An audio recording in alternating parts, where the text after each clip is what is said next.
आज की हिंदी कक्षा में सभी को स्वागत है। इന്നത്തെ हिंदी ക്ലാസ്സിലേക്ക് ഏവർക്കും स्वागतम। रज़िया रेखा चित्र। आज हम रज़िया नाम के ये रेखा चित्र पढ़ने जा रहे हैं।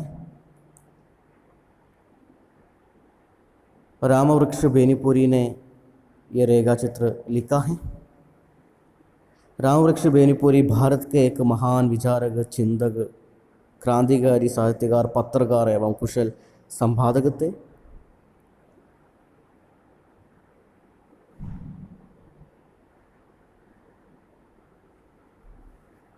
रेखा चित्र और संस्मरण में क्या अंतर है?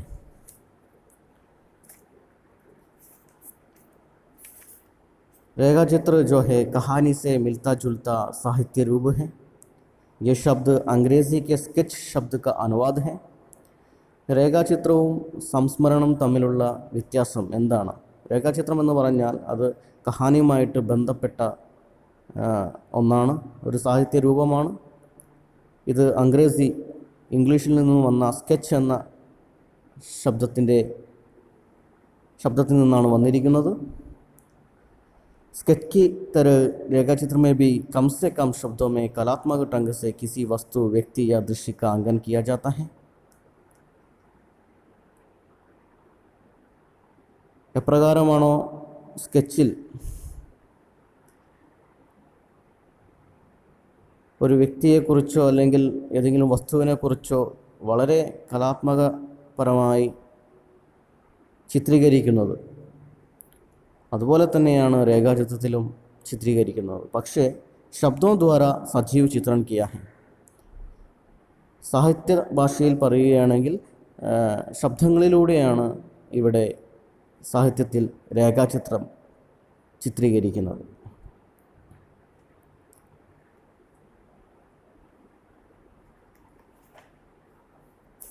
संस्मरण का मतलब स्मृति के आधार पर किसी विषय पर अथवा किसी व्यक्ति पर लिखित आलेख संस्मरण कहलाता है. ഓർമ്മയെ അടിസ്ഥാനപ്പെടുത്തി ഏതെങ്കിലും വിഷയം അല്ലെങ്കിൽ ഏതെങ്കിലും വ്യക്തിയെ പറ്റി എഴുതുന്നതാണ് ഓർമ്മക്കുറിപ്പ് അല്ലെങ്കിൽ സംസ്മरण. രണ്ടും ഏകദേശം ഒരേ കാറ്റഗറിയിൽ വരുന്ന ഒന്നാണ്. ये विधा कभी तो जीवनी, रेखा चित्र, रिपोर्टाज और कभी निबंध के अंतर्गत परिगणित की गई हैं. संस्मरण ജീവനിയും രേഖാചിത്രവും റിപ്പോർട്ടാജും ഒരു നിബന്ധ തുടങ്ങിയവയിൽ പരിഗണിക്കപ്പെടുന്ന ഒന്നാണ്. ചുരുക്കി പറഞ്ഞാൽ സംസ്മരണവും രേഖാചിത്രം ഒരേ കാറ്റഗറിയിൽ വരുന്ന വളരെ കുറച്ച് മാറ്റങ്ങൾ മാത്രമേ കാണാനായിട്ട് നമുക്ക് സാധിക്കുകയുള്ളൂ.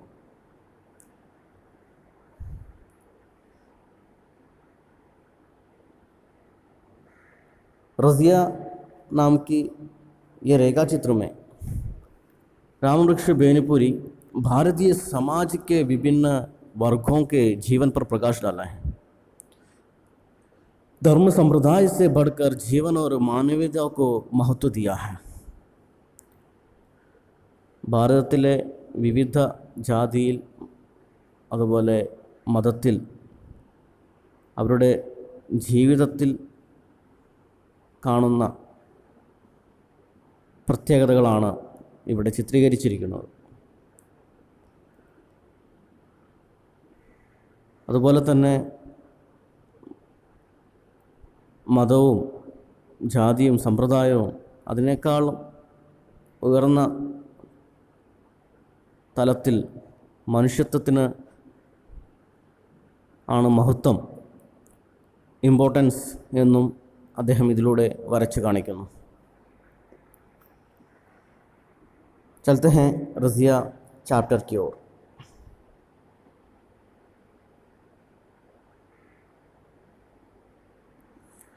रज़िया कानों में चांदी की बालियां, गले में चांदी का हैकल, हाथों में चांदी के कंगन और पैरों में चांदी की गोड़ाई, बरबाह की बूटेदार कमीज पहने, काली साड़ी के छोर को गले में लपेटे, गोरे चेहरे पर लड़ते हुए कुछ बालों को संभालने में परेशान वो छोटी सी लड़की जो उस दिन मेरे सामने आकर खड़ी हो गई थी, अपने बचपन की उस रज़िया की स्मृति ताज़ा उठी जब मैं भी उस दिन अचानक उसके घाव में जा पहुंचा. നമ്മുടെ ലേഖകൻ രാമവൃക്ഷ വേനിപ്പൂരി പെട്ടെന്ന് അപ്രതീക്ഷിതമായിട്ട് അവളുടെ ഗ്രാമത്തിൽ എത്തുകയുണ്ടായി. അപ്പോൾ അവിടെ വെച്ച് കണ്ട പെൺകുട്ടിയുടെ വേഷധാരണയും രൂപവും കണ്ടപ്പോൾ അദ്ദേഹത്തിൻ്റെ ചെറുപ്പത്തിലെ റസിയ എന്ന കുട്ടിയെ ഓർമ്മ വരികയാണ്.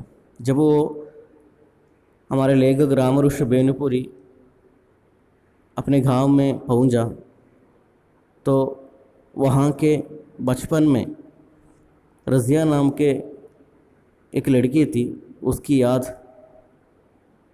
एक दूसरे लड़की को उसकी वेशभूषा और रूप देखने पर याद आता है. उसकी वेशभूषा इस प्रकार है. कानों में चांदी की बालियाँ, കർണാഭരണം, വെള്ളി കൊണ്ടുള്ള കർണാഭരണം ധരിച്ചിട്ടുണ്ട്. ബാലിയാം എന്ന് പറഞ്ഞാൽ കർണാഭരണമാണ്. ചാന്തി का मतलब है വെള്ളി. ഗലെ में चांदी का हाइकल, കഴുത്തിൽ വെള്ളി കൊണ്ടുണ്ടാക്കിയ വലിയ മാല ഉണ്ട്. हाइकल बड़ा हार है. हाथों में चांदी का कंगन, കൈകളിലാണെങ്കിൽ വെള്ളി കൊണ്ടുണ്ടാക്കിയ വള ഉണ്ട്. कंगन का मतलब है वड़ा. और पैरों में चांदी की गोड़ाई, पैरों में भी चांदी का गोड़ाई है, पायल है. गोड़ाई का मतलब है पादसरम, पायल. भर बाह की बूटेदार कमीज पहने हैं. भर बाह का मतलब है फुल स्लीव, फुल हैंड. बूटेदार का मतलब है എംബ്രോയ്ഡറി ചെയ്ത കമ്മീസ് ഫുൾ സ്ലീവായിട്ടുള്ള ധരിച്ചിട്ടുണ്ട്. काली साड़ी के चोर को गले में लपेटे और करुत्ता सारी തുമ്പ് കഴുത്തിൽ ചുറ്റിയിട്ടുണ്ട്. चोर का मतलब है साड़ी का अग्रभाग, वो अपने गले में लपेटे है वो लड़की.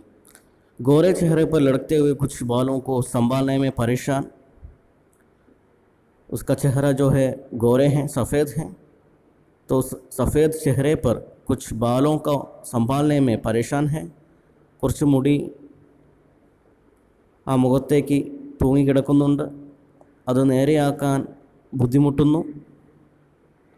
वो छोटी सी लड़की जो उस दिन मेरे सामने आकर खड़ी हो गई थी, ആ ചെറിയ പെൺകുട്ടി ആ ദിവസം എൻ്റെ മുന്നിൽ വന്ന് നിന്നപ്പോൾ, जब वो मेरे सामने खड़ी हो गई थी, अपने बचपन की उस रज़िया की स्मृति ताज़ा ഊട്ടി. എൻ്റെ ചെറുപ്പത്തിലെ റസിയ എന്ന പെൺകുട്ടിയെ, ആ പെൺകുട്ടിയുടെ ഓർമ്മ വീണ്ടും വരികയുണ്ടായി. जब मैं भी उस दिन अचानक उसके गांव में जा पहुंचा. अचानक जब मैं उसके गांव में जा पहुंचा तब मुझे एक ऐसे लड़की को देखा, तब मुझे रज़िया की याद आ गया. हाँ, ये मेरे बचपन की बात है. അതെ, ഇതെൻ്റെ കുട്ടിക്കാലത്തെ കാര്യമാണ്, കഥയാണ്. मैं कसाई खाने से रस्सी तोड़ाकर भागे हुए बछड़े की तरह उछलता हुआ अभी अभी स्कूल से आया था.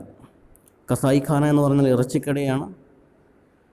वहाँ से मैं रस्सी तोड़ाकर കയറ് പൊട്ടിച്ചുകൊണ്ട് ഭാഗ്യ ഹുവെ ബച്ചടേ की तरह, പശുക്കിടാവ് എപ്രകാരമാണോ കയറ് പൊട്ടിച്ച് ഓടുന്നത് അതുപോലെ തന്നെ ഇറച്ചിക്കടയിൽ നിന്ന് കയറ് പൊട്ടിച്ച് ഓടുന്ന പശുക്കിടാവിനെ പോലെ ഉച്ചൽത്താ ഹുവ കുതിച്ച് ചാടിക്കൊണ്ട് അഭി അഭി സ്കൂൾ സെ ആയാ താ, സ്കൂളിൽ നിന്ന് ഞാൻ അപ്രകാരമാണ് വന്നത്. और बरामदे की चौकी पर अपना बस्ता लिपेट पड़कर, അങ്ങനെ വന്നിട്ട് ഞാൻ വരാന്തയിലുള്ള, ബറാമദ എന്നാണ് വരാന്ത, ചൗക്കി പർ, ചൗക്കി का मतलब है मेज़, ടേബിൾ, ആ ടേബിളിൽ, എൻ്റെ വീട്ടിലെ വരാന്തയിലെ ടേബിളിൽ अपना बस्ता सिलेट पड़कर, എൻ്റെ बैग, बस्ता का मतलब है बैग, मेरा बैग और स्लेट फेंक कर, पटक कर का मतलब है फेंकना, एरियुगा. मौसी से छठ में पके टेकुस लेकर उन्हें कुतर कुतर कर काता हुआ. അങ്ങനെ स्कूल से मैं भागकर, यानी लेखक बचपन में अपने स्कूल से भागकर बछड़े की तरह भागकर घर पहुंचा. और पहुंचने के बाद बरामदे में एक टेबल था, एक मेज़ था, उस पर अपना बैग और स्लेट फेंक दिया. मौसी से छठे में पके टेकुस लेकर उन्हें कुतर कुतर कर काता हुआ. അങ്ങനെ मौसी का मतलब है अम्माई, ആൻറ്റി. മോസിയുടെ അടുത്ത് പോയിട്ട് ചട്ടയമേ സ്പീഡിൽ പോയിട്ട് പക്കേ ടേക്കുസിലേക്ക്, ടേക്കുസ് എന്ന് പറഞ്ഞാൽ ഒരു പലഹാരമാണ്, खाने वाला चीज़ है टेकुस, वो लेकर उन्हें कुतर कुतर कर അതിനെ കടിച്ച് പറിച്ച് വിഴുങ്ങാൻ തുടങ്ങി. അത്രയ്ക്കും വിശപ്പുണ്ടായിരുന്നു. സ്കൂളിൽ നിന്നാണല്ലോ വരുന്നത്. कुतर कुतर कर खाता हुआ, അത് കഴിച്ചുകൊണ്ട് ഠേങ്കി पर झूला झूलने का मज़ा पूरा करना चाह रहा था. അത് കഴിച്ചുകൊണ്ട് തന്നെ ഞാൻ, അതായത് ലേഖകൻ, ഡേങ്കി पर झूला झूलने का मज़ा, യന്ത്രത്തിൽ ഊഞ്ഞാലാടാൻ, झूला झूलने का मज़ा पूरा करना चाह रहा था, അത് കംപ്ലീറ്റ് ചെയ്യാനാണ് ഞാൻ ആഗ്രഹിച്ചത്. അതായത് ഊഞ്ഞാലിൽ ആടിക്കൊണ്ടാണ് അത് കഴിക്കാൻ, പലഹാരം കഴിക്കാൻ ഞാൻ ആഗ്രഹിച്ചത്. चाह रहा था कि उधर से आवाज़ आई, देखना बबुआ का खाना मत छू देना. അത് കഴിച്ചുകൊണ്ടിരിക്കുന്ന സമയത്ത്, അങ്ങനെ ആഗ്രഹിച്ചുകൊണ്ടിരിക്കുന്ന സമയത്ത് ഒരു ശബ്ദം, एक शब्द आया कि देखना बबुआ का खाना मत छूना, ബബുവാൻ്റെ ഭക്ഷണം തൊടരുതെന്ന് ഒരു ശബ്ദം കേട്ടു. അങ്ങനെ ആരോ പറഞ്ഞു, कोई ऐसा बोला कि बबुआ का खाना मत छूना. शायद മോസി ഹോഗി, ചിലപ്പോൾ അമ്മായി ആയിരിക്കും അത് പറഞ്ഞത്. ബബുവ എന്ന് പറഞ്ഞാൽ വീട്ടിൽ കുട്ടികളെ അല്ലെങ്കിൽ ബോയ്സിനെ വിളിക്കുന്ന ഒരു സംബോധനയാണ് ബബുവ. അതായത് ലേഖകൻ്റെ ഭക്ഷണം തുടരുതെന്നായിരിക്കും പറഞ്ഞത്. और उसी आवाज़ के साथ मैंने देखा ये अजीब रूप रंग की लड़की मुझसे 2-3 गज आगे खड़ी हो गई. ആ ശബ്ദത്തോടു കൂടി തന്നെ ഞാൻ കണ്ടു ഒരു വിചിത്രമായ, വ്യത്യസ്ത രൂപവും രംഗവും നിറവുമുള്ള एक लड़की 2-3 गज आगे. 2-3 गज का मतलब है 2-3 നീളം, അല്ലെങ്കിൽ ദൂരത്ത് നിൽക്കുന്ന ഒരു പെൺകുട്ടിയെ അദ്ദേഹം കാണാനിടയായി. एक लड़की को वो आवाज़ के साथ लेखक ने देखा. मेरे लिए ये रूप रंग सचमुच अजीब था. എന്നെ സംബന്ധിച്ച് ആ കുട്ടിയുടെ, ആ പെൺകുട്ടിയുടെ രൂപവും നിറവും വിചിത്രമായിരുന്നു. लेखक के अनुसार वो अजीब था, वो रूप रंग. ठेठ हिंदुओं की बस्ती है मेरी और मुझे मेले पेटिए में भी अधिक नहीं जाने दिया जाता. लेखक की बचपन में जहाँ वो रहता था वहाँ हिंदुओं की बस्ती है. ठेठ എന്ന് പറഞ്ഞാൽ പൂർണ്ണമായും ഹിന്ദുക്കളുടെ ഒരു പ്രദേശമായിരുന്നു അദ്ദേഹത്തിൻ്റെ ഗ്രാമം എന്ന് പറയുന്നത്. और मुझे मेले पेटिए में भी अधिक नहीं जाने दिया जाता. ഉത്സവങ്ങൾക്കൊന്നും അദ്ദേഹത്തെ അധികം വിടാറുണ്ടായിരുന്നില്ല. ഉത്സവം കാണാനൊന്നും, കൂട്ടമായി ജനങ്ങൾ വരുന്ന സ്ഥലത്തേക്കൊന്നും അദ്ദേഹത്തെ ചെറുപ്പത്തിൽ വിടാറുണ്ടായിരുന്നില്ല. बचपन में लोगों को त्यौहार के समय मेले में जाने नहीं देता था, जाने दिया जाता था नहीं, क्योंकि सुना है बचपन में मैं एक मेले में खो गया था.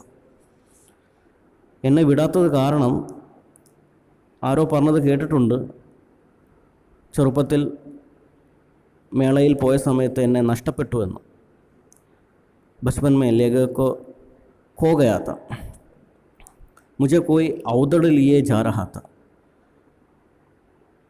എന്നെ ഏതോ മുതിർന്ന അല്ലെങ്കിൽ സാധുവായ ആരോ, ഔദഡ് എന്ന് പറഞ്ഞാൽ മുതിർന്ന അല്ലെങ്കിൽ ഏതോ സാധുവായ വ്യക്തി അദ്ദേഹത്തെ എടുത്തുകൊണ്ട് പോവുകയായിരുന്നു.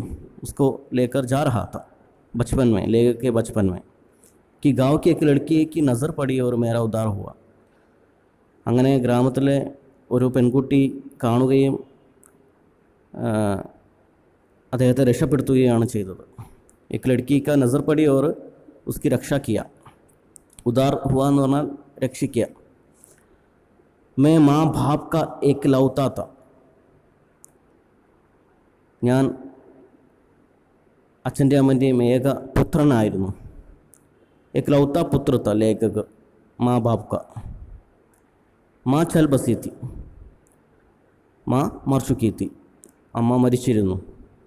इसलिए उनकी इस एकमात्र धरोहर को मौसी आंखों में झुकोकर रखती. അതുകൊണ്ട് തന്നെ അമ്മായി, ലേഖകൻ്റെ അമ്മായി, ലേഖക മൗസി, ഉസ്കോ एकमात्र धरोहर, धरोहर का मतलब है अवकाशी,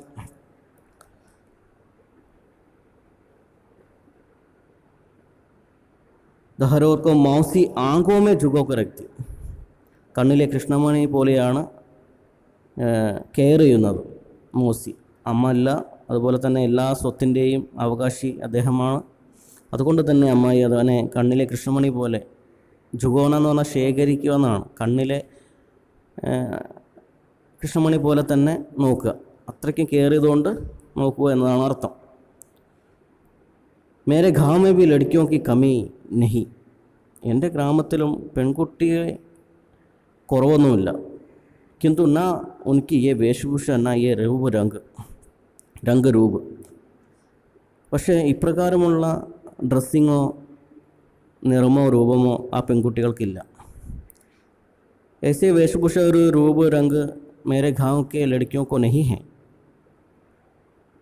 मेरे गांव में लड़कियों की कमी भी नहीं है, लेकिन ऐसे लड़की को मैं कभी नहीं देखा. मेरे गांव की लड़कियां कानों में बालियां कहाँ डालती.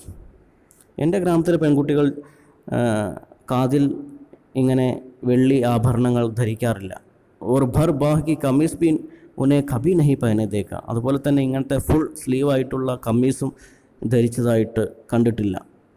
और मेरे चेहरे तो मिले हैं, किंतु इसकी आंखों में जो एक अजीब किस्म का नीलापन दिखता वह कहाँ. ഒരുപാട് വെളുത്ത ഗോരെ ചെഹരെ തോ മിലേ ഹെ, ഒരുപാട് വെളുത്തിട്ടുള്ള പെൺകുട്ടികളെ കണ്ടിട്ടുണ്ട്. പക്ഷേ ഇസ്കി ആങ്കോ മേ ജോ അജീബ് കിസ്മ കാ നീലാപ്പൻ ദിക്ത വ കഹാ. ഇവളുടെ കണ്ണുകളിൽ ഒരു പ്രത്യേക തരത്തിലുള്ള നീല നിറം, ഭംഗിയുള്ള കണ്ണുകൾ ഞാൻ ഇതുവരെ കണ്ടിട്ടില്ല. और समूचे चेहरे की काट भी कुछ निराली ज़रूर. तभी तो मैं उसके एकटक घूरने लगा. ആ മുഖത്തിൻ്റെ രൂപം അത്രയ്ക്കും വിശേഷത നിറഞ്ഞതാണ്. അതുകൊണ്ട് തന്നെ ഞാൻ അവളെ തുറിച്ചു നോക്കാൻ തുടങ്ങി. मैं उसे देखते ही रहा. ऐसे लड़की को मैं कभी देखा नहीं. बहुत सुंदर है. लेखक के गांव में कई लड़कियां हैं, लेकिन जिस प्रकार वेशभूषा और रूप रंग इस लड़की को है, इस लड़की ने पहना है, उसी प्रकार कोई लड़की को लेखक ने कभी देखा नहीं था. इसलिए वो उसे एकटक घूरने लगा. റസിയ എന്ന് പറയുന്ന പെൺകുട്ടിയെ അങ്ങനെയാണ് ലേഖൻ ചെറുപ്പത്തിൽ ആദ്യമായിട്ട് കാണുന്നത്. ഇപ്രകാരം വേഷധാരണ, അതുപോലെ രൂപവും, അതുപോലെ കണ്ണിൻ്റെ പ്രത്യേകതയും ഇതുവരെ ഒരു പെൺകുട്ടിയിലും ലേഖകൻ കണ്ടിട്ടില്ല. ആദ്യമായിട്ടാണ് ഇങ്ങനെ ഒരു കുട്ടിയെ കാണുന്നത്. അതുകൊണ്ട് തന്നെ വളരെ ഒരു വ്യത്യസ്തത ലേഖകന് തോന്നുകയാണ്. आज की कक्षा इतना ही. आशा करता हूँ आप लोगों को समझ में आया है। अगले भाग अगले कक्षा में पढ़ेंगे। धन्यवाद।